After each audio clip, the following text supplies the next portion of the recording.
What's going on, guys? In this video, we're going to be going over how to build a sales team that closes deals without you. Even while you sleep, those Stripe notifications are still coming in. Now, most business owners can't scale past a certain point because they are closing every deal themselves. And when you're at this point, there are a few better feelings in business. There are a few more rewarding things in business than finally being able to build out a sales team that crushes it without you needing to step in all the time. If you're new here, my name is Dan Crowley. I'm one of the co-founders at Ascension and ListKit, where my sales teams are currently doing over $1 million a month combined. I've taken thousands of sales calls myself, built killer sales teams, and helped founders remove themselves from founder-led sales and all the chaos that comes along with it. And it all starts with hiring that first closer successfully. So that's what we're going to be breaking down today. Now, my first point is that founder-led sales is only going to get you so far. And when people are having trouble removing themselves from sales, it's usually because they're in this weird founder-led sales paradox. And what that founder-led sales paradox is the founder relies and benefits massively from doing founder-led sales to get to where they're at today. Then they get to a point where they need to keep doing founder-led sales to keep up sales velocity. And this typically happens when they really do need to keep selling at a very high level to sustain growth and outsell churn. I've been there. I was on every call, grinding 80-hour weeks, stuck thinking no one else can close these deals, so I need to do it. At the same time, they're at a point where the amount of time they're spending in the sales process is a bottleneck for the business within itself. So they think they need to keep selling themselves, but them doing all the selling is preventing them from growing the business. So they get stuck. Seems like an impossible situation, right? But here's why this isn't really a paradox. It's delusion. It's a fugazi. It's a fugazi. It's a woozy. It's a wazi. It's a fairy dust, or whatever Matthew McConaughey says in the movie. I'm just going to go over a couple of common misconceptions. First off, I'm the only one that can sell this. That is only true if you have a bad sales process and a bad offer. Eventually, a closer can sell just as well, if not better, because this is their sole focus. If they're not immediately closing at the same rate as me, I should fire them. Also, a bad mindset to come in with this. It's your company. You have years of experience. It's going to take time to get them to your level, but that is time well spent. This is a battle worth fighting when you're looking at all of the time that you will get back if you remove yourself successfully. But Dan, there's no better way to spend my time than closing deals. That's often true, but only up to a certain point.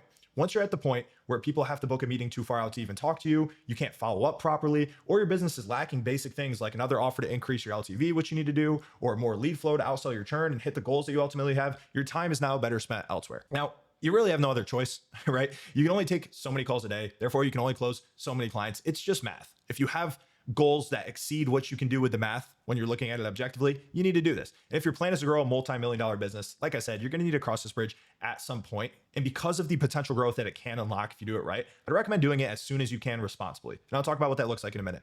If you don't do this, the more you scale, you're going to realize that you've built yourself a very demanding job with a capped income, not a promising business. And eventually you're going to get burnt out. Selling is already tiring. If anybody here has been on 5, 6, 7 sales calls in a day, it is fucking draining. I've done physical manual labor jobs myself. It is really just as tiring. It's a completely different type of tired, but man, it's exhausting. And one of the main reasons I'll see people fall into slumps is solely because they are burnt out, not taking care of themselves. I was at a Cole Gordon boardroom event a couple years ago, and one of his old guys that ran the whole sales team said something that really opened my eyes. And it was that his sales team, which was like 40, 50 closers, the number one reason somebody falls into a slump has nothing to do with process. It's all physiological. So he started talking to them about what they're doing, how their personal life is going. Are they taking care of themselves? He could just see when people weren't feeling right physically. And I would have never thought with those things, but it's been true with my closers as well. So doing this exhausting activity while also running a business for an extended period of time, it's just a recipe for burnout. I personally hit a wall with our agency when I was doing all the sales and did it all the way up to 100K a month while I was still running the sales team at our coaching program, which was also doing 6 figures a month. And I really couldn't take it anymore. But the messed up thing is when you're at this point, it's exhausting, but it's also comfortable because it's all you've ever done. So I became this complacent zombie, just like very resistant to change. So if you don't want to become this complacent zombie, do the work to get out of it as soon as you possibly can. Now, like I said, you need to be able to do this responsibly. So if you want to get into a position to successfully hire your first closer, which is my second point, here's what it's going to take. First off, just quick, hard truth. Most of you aren't there yet. Even if you're doing 80K a month, 100K a month, most of you aren't in a good position to do that. But here's how you can quickly get into that position. Now, before going out to hire a closer, you need 3 things. First thing is the lead flow. Now, I'm a big proponent of hiring full-time sales reps. I always believe that there's another person to follow up with. And the more that you just dedicate yourself to this, even if the lead flow isn't massive, you're going to be doing more call reviews. You're just going to be more invested, right? You notice the best sales guys are always on. They're looking at their HubSpot notifications. They see somebody opens up an email, they're calling them right away. And the ones who are 1 foot in, 1 foot out, when things get tough, they usually, when that first bump in the road comes, they jump to the other thing. And I always think it's preferable to hire somebody, I value specialization, that can just close over a full cycle sales rep who has to also set calls and close. So lead flow is really important. Obviously, they have to confirm their calls, get them to show up and follow up like a madman as well, outside of just taking the calls. Now, the second thing that you need outside of the lead flow is the sales process. If your sales process is not already converting at a rate that you're happy with from the same traffic sources your closer would be taking calls from, do not hire one. And emphasis on this, from the same traffic sources your closer will be taking calls from, because a lot of people just start ramping up ad spend and they've only ever taken calls through inbound or referral, and that's what their process works for, which like anybody's process can work for that. And they keep taking those calls through inbound or referral, giving their closer the people from cold traffic only, and then they're wondering why their closer can't close. It's because their process doesn't yet work for cold traffic. So make sure your process works on the same traffic sources as well. Now, it is extremely, extremely rare that a closer comes in and fixes a broken sales process. I've almost never seen it happen. What happens more often is they come in, shit the bed, and the founder ends up losing money because of it. Or they come in, they close people by overselling or not explaining the service correctly, refunds pile up, and guess what? The founder ends up losing money. Outside of the lead flow in the sales process, you need a clear onboarding process and clear expectations. If you don't have a system to get them to prepared to sell and expectations you guys both agree to in the interview process, as soon as they do start selling, your new closer is destined to fail before they even get started. Now, diving deeper into each thing, lead flow, shoot for 15 to 25 calls per week. If you're not there yet, but you're still the bottleneck, saying like, I'm only taking 10 calls a week, but this is still a problem. I know I need to focus on other things in the business. That is okay. But just be prepared to invest in your lead gen to get to a point while they're in the onboarding process before they get on the phone, essentially, so they can have 15, 20 calls right off the bat. I'm a big proponent as well of just throwing these people into the deep end and just giving them full lead flow as opposed to very slowly ramping them. Like, you're going to find out if they're going to work quicker that way. Plain and simple, right? Like if it's not going to work out, cool. If it's going to work out, great, right? Just get them the leads as soon as possible. Now, the sales process, if you not already have a repeatable process that closes leads at a high level, you cannot expect your closer to do that. As I mentioned, what I mean by repeatable is you have a script, a discovery outline, visuals for the pitch, and call recordings of you following that process without relying too heavily on being the founder, years of experience, or just like shooting from the hip and basically like consulting and sharing sauce on each call in order to close. This is actually one of the main problems that I see when people are trying to move themselves from founder-led sales.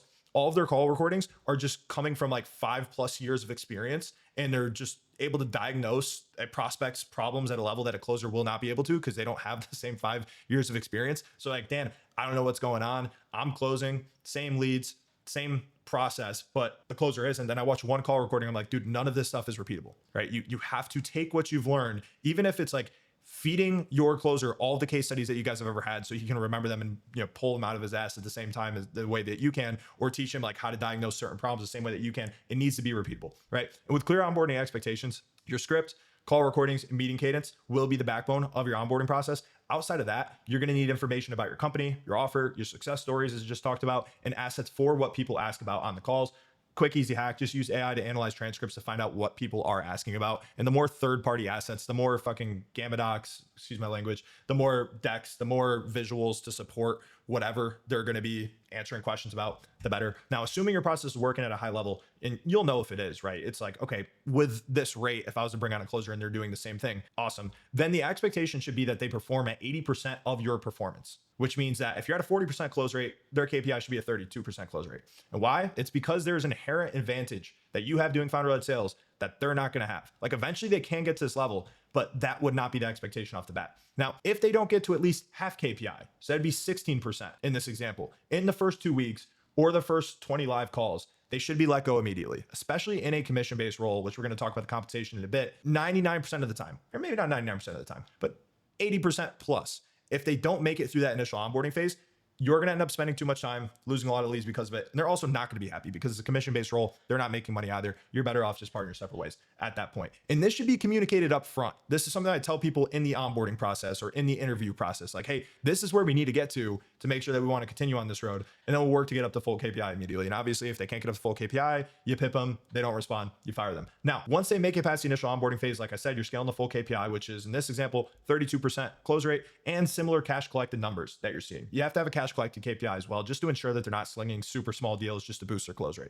Quick pause in the action. If you're a business owner doing more than 30K a month and you're tired of doing founder-led sales, I've got the fix. My Olympia program is designed to help you scale your company to multiple 6 figures a month and have sales teams and know how to build a sales team that is required to do so. And that's what I personally help with. My partner, Daniel Fazio, he helps with the paid media strategy. My partner, Andre Hakel Jr., he helps with the fulfillment. And we've helped dozens of founders at this point. Program's less than a year old, scale to 100K a month plus in this mastermind. Click the link below if you want to get the free case study on how Olympia transforms businesses. Now, let's get back into how we can build this dream team right here. Compensation, right? And this is going to be just showing you how to structure your compensation process and how you can scale with a 100% commission-based team. Now, I love leading sales teams. I actually, whatever the reverse of envy is, feel that towards my other partners who lead the other teams in the business, because your incentives are perfectly aligned with them. It's the only position where you're going to get mad, you're going to fire these people if they're not making more money, as opposed to having to always control costs. Now, could you possibly spend less just doing a higher base like you see in a corporate job and less commission? Absolutely. But assuming you're a small business, let's say sub 10 million a year, and you're dealing with an unpredictable budget, this is the best way to make sure that your team is always being paid out, because unless you're mismanaging the business, their income is going to scale with yours, and they can be a contractor in this way, which is nice to not deal with all the headaches that come around with just hiring a full-time W-2 employee. Now, that said, I'm not a fan of just straight up flat commission and nothing else. Reason being, because once somebody gets to a point where they've stacked enough commissions, or they can hit their desired income from closing laydowns, that's just higher lead flow works out, they can get complacent quick. So here's what a winning comp plan would look like. First off, on the commission point, depending on your OTE, on tracked earnings, at the expected cash collected at KPI, so just knowing how many calls am I taking, what's the show rate, what's the expected close rate, what's the average cash collected. Okay, if they have this commission, how much should they be making? That's what on-track earning is. Usually you're going to be between like 8% and 15%. If you sell multiple six-figure deals, like they're massive deals, obviously you're going to be on the lower side. If you sell smaller deals, you're going to be on the higher side. Most common is 10%. For US-based closers, the on-track earnings to make at least 100K a month, or not 100K a month, 100K a year with upside is seen as pretty competitive. But obviously, if this doesn't make sense for your margins, you do not need to hire from the US. You can find better talent for this type of role, because obviously like having a good person for the type of role means like it aligns with their standards of living. You can find better talent in Canada, European countries where English speaking is first language. I personally love Irish closers. I think they're awesome salespeople, but all over Europe, we found great guys. Now the commission should be on the initial commitment, or the minimum time a client is expected to say if you do month to month. So for example, if you do a 6-month agreement, pay them commission on that term, specifically the 6 months. And if you do a month to month offer, but the time to value is 3 months, so there's really no drop off until after that, pay them on the 3 months, but pay them upon cash collected. So if they close a deal where all the cash up front, they would get all the commission up front. If it's $2K a month for 6 months, for example, pay them the 10% on that $2K as it rolls in each and every month. Now, you want to build your incentives within this commission structure around your constraints. So let's just say you're looking for a high level closer. You want to give them the opportunity to make $15K a month, which would be $180,000 a year at full KPI with like maxed out lead flow, taking 25 calls a week, and your margins can afford a 12% commission. I talk about margins a little bit in the last video if you're curious to hear my takes on that. Don't just give them the 12%. Figure out what are your constraints of business, and then have them earn up to the 12% if they're hitting certain inputs that would solve those constraints. So for us, we spend a lot on paid media and lead generation in general. So our constraints are that we need to liquidate that ad spend quickly. We can't have too long of a sales process, or it becomes more difficult and more uncomfortable to keep flowing that capital. And we need to be following up a lot. Since we're paying a lot for these leads in the first place, we got to make sure they're getting worked, right? So to unlock the full commission, we have KPIs for the minimum close rate our closers need to hit, and the minimum touch points that they need to hit per deal, meaning like I need to follow up this person this many times on average. So in this example, if we want to work up to that 12% commission, let's just say the KPI using an earlier example is 32% for the close rate. I would want each lead on average to be followed up with at least 5 times. We would start them at something like 8% commission. And in that month, that's like the bare minimum they could get for closing a deal. But they would unlock another 2% commission for being at a 32% close rate, and another 2% commission by following up with each lead at least 5 times to unlock the full 12%. So having their commission be 8% on a lousy month where they're taking time off, they're not really locked in, and 12% on a good month, that's going to deter the complacency month in, month out that I talked about. Now, you also want to give them even more upside. Like these should be the highest paid team members if they're doing it well, because of how valuable that is to have somebody that could sell at your level and have multiple people that can do that thing, right? So show me these incentive, I'll show you the outcome. Pretty just basic truth in life. You should have frequent bonuses. And the reason why I brought this up, guys, is because if you want them to outperform, give them incentives to outperform. Now, how do you do that? You have frequent bonuses every single pay period. Let's say you're paying people monthly, that create a competitive environment. So giving them a $200 bonus for every 25K cash collected, if that makes sense for your offer, and just have that like total of new cash collected reset monthly, that's always going to have them looking around the corner at that next 25K threshold. And if you have multiple closers, run a team competition, reward the top one every single month. That way pressure's always on. Sales guys should be competitive. They should take pride in their numbers. Now, an example of a full closer comp package with all of the stuff that I just threw at you guys. Closers paid 8% commission upon cash collected for the minimum term length, 3 months on a monthly basis. Every month, the closer could earn an additional 2% commission for that month by having at least a 32% close rate, and an additional 2% commission for that month by having at least an average of 5 touch points per open deal, which is verified in HubSpot. Let's just say you're using that for your CRM. Each month, the closers can earn a bonus of $200 for every $25,000 in new cash collected. What I mean by right around the corner, like if they're at like $24,000 and right next to that commission or that next bonus, what do you think they're going to do? They're going to go sling another deal. Now, point 4, you have to create, if you want to find a good closer, a high hit rate hiring process. And it's all going to start with your hiring scorecard. So a scorecard is essentially just an outline of the role, the type of role this is, the mission behind it. I don't mean mission like you guys have to save the planet or reduce carbon emissions by a certain percent. Like if you're running a sales team, like your commission could be to close as much as humanly possible so that you guys can invest back into the product and continue to get people life-changing results to your coaching program, whatever that is, but they should be fired up behind it, right? Now, what goes into the role itself, like what goes into hitting OTE, the KPIs associated with it, and the expectations for somebody in this role. Now, lastly, the scorecard is going to cover the compensation plan. And once you have the scorecard, you're ready to interview. So here's how the hiring process works in a nutshell. First thing you got to do, build your hiring pipeline. Typically, I need at least 20 applicants to find 1 to 2 good closers. But I've got a real good proven process to narrow down the applicant pool to get the best of the best without wasting too much of my time. So where do I find these applicants?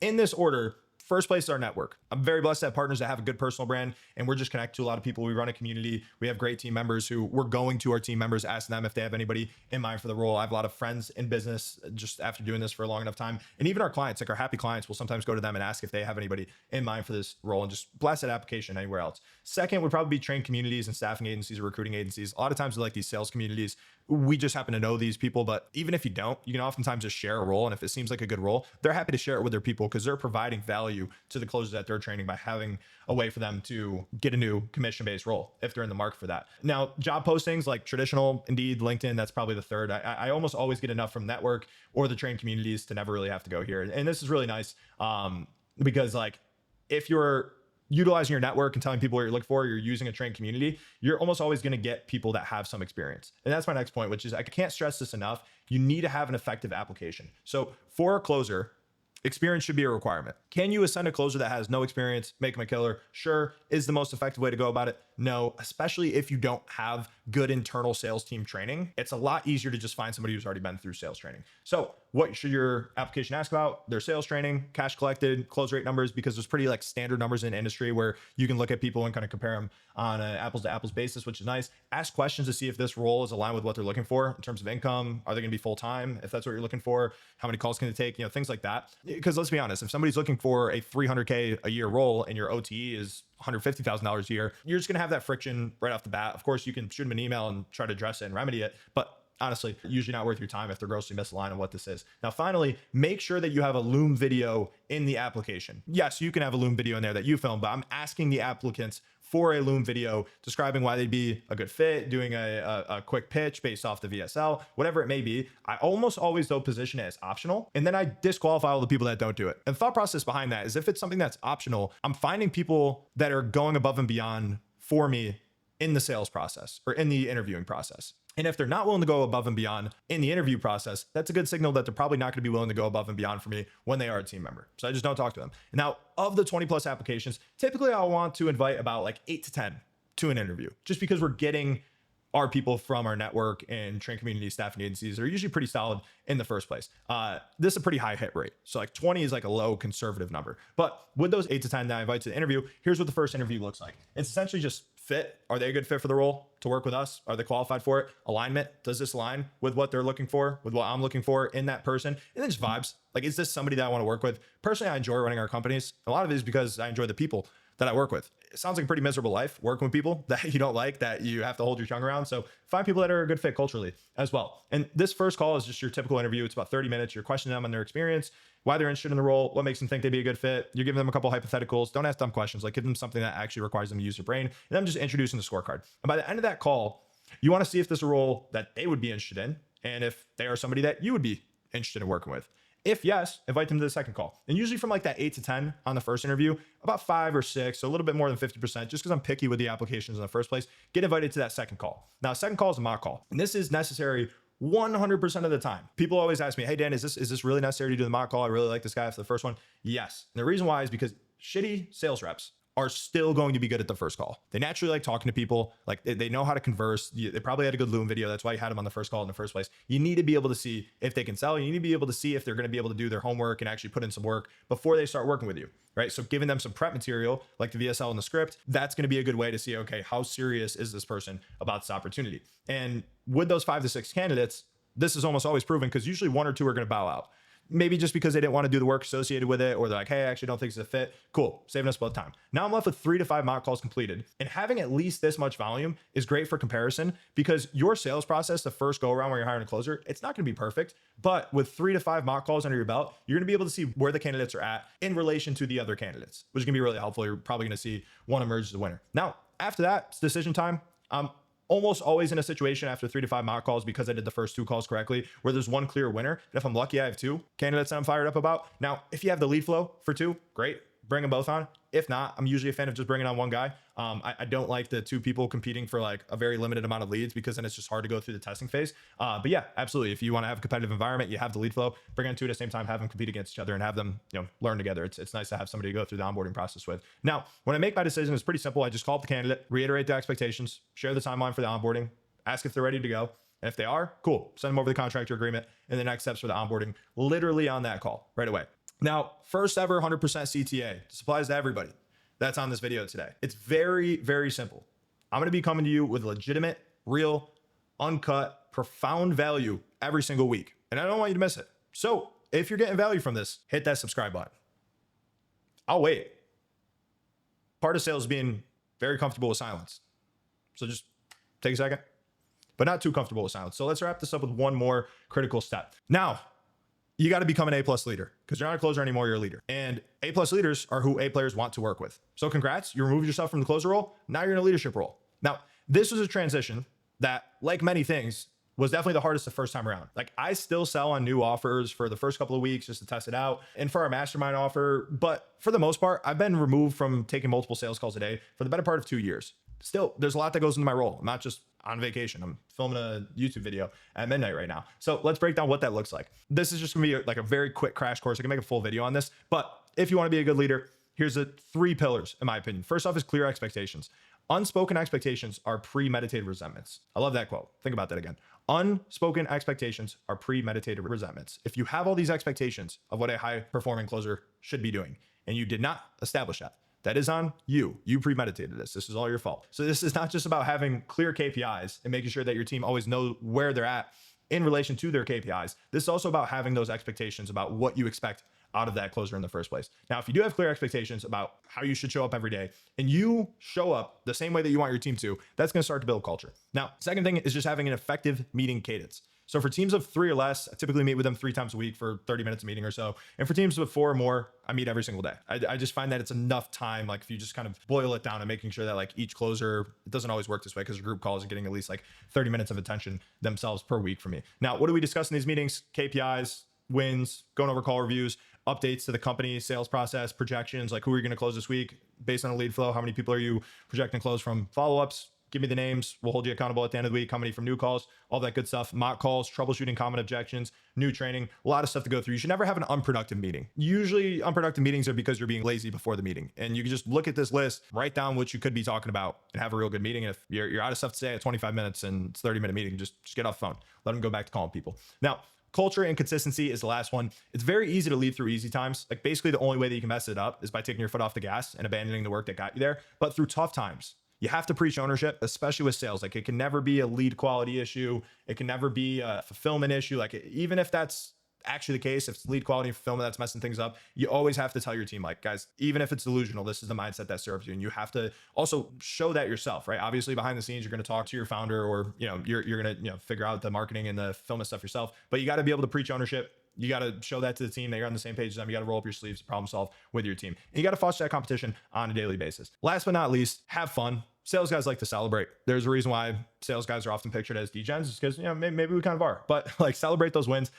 Make sure that the guys in the good times are having a great time, and when it's a bad time, like I said, roll up your sleeves, figure it out, take ownership of it. But once those wins start pouring in again, make sure that you guys are having a good time. There you have it. You've got a clear roadmap to build a sales team that closes without you, even while you sleep. But here's the catch: without tracking the right numbers, you're going to miss what's really driving your team's success. So watch the next video where I break down the key sales metrics you need to scale to 30K a month. Click now, stop guessing, start scaling. See you there. That's it for this one. Keep selling, guys. Peace.